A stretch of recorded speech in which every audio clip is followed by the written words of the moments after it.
लक्ष्मीची पूजा करण्यापूर्वी तिची ज्येष्ठ बहीण अलक्ष्मीला घरातून बाहेर काढण्याची प्रथा आहे. याच अलक्ष्मीला ज्येष्ठा, सटवी, षष्ठी तसंच निवृत्ती असं म्हणतात. निवृत्ती ही सिंधू संस्कृतीतील मातृदेवता समजली जाते. तिचा तिरस्कार केलेला असला तरी राक्षसांची ती लक्ष्मी आहे असं देव मानतात.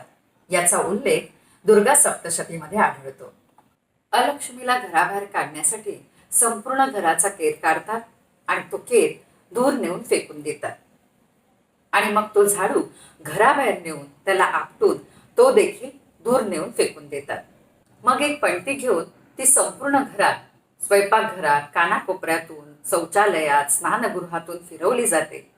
आणि मग ही पणती दाराच्या बाहेर दक्षिण दिशेला तिची वाट करून दक्षिण दिशेला ठेवली जाते.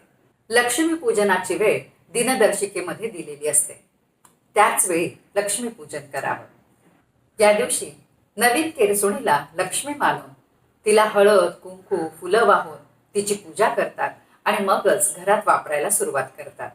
लक्ष्मी चंचल आहे असं म्हणतात आणि ती स्थिर राहावी म्हणूनच लक्ष्मी पूजन केलं जातं.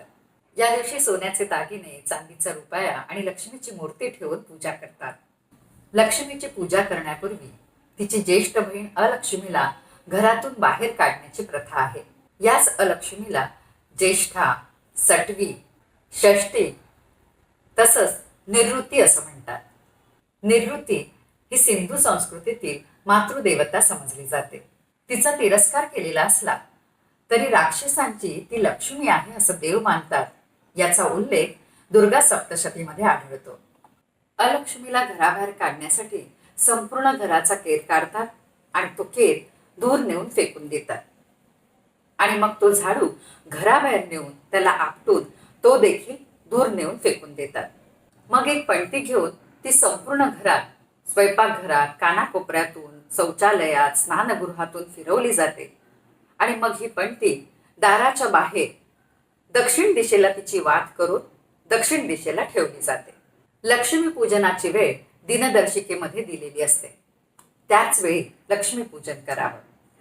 या दिवशी नवीन केरसुणीला लक्ष्मी मानून तिला हळद, कुंकू, फुलं वाहून तिची पूजा करतात आणि मगच घरात वापरायला सुरुवात करतात.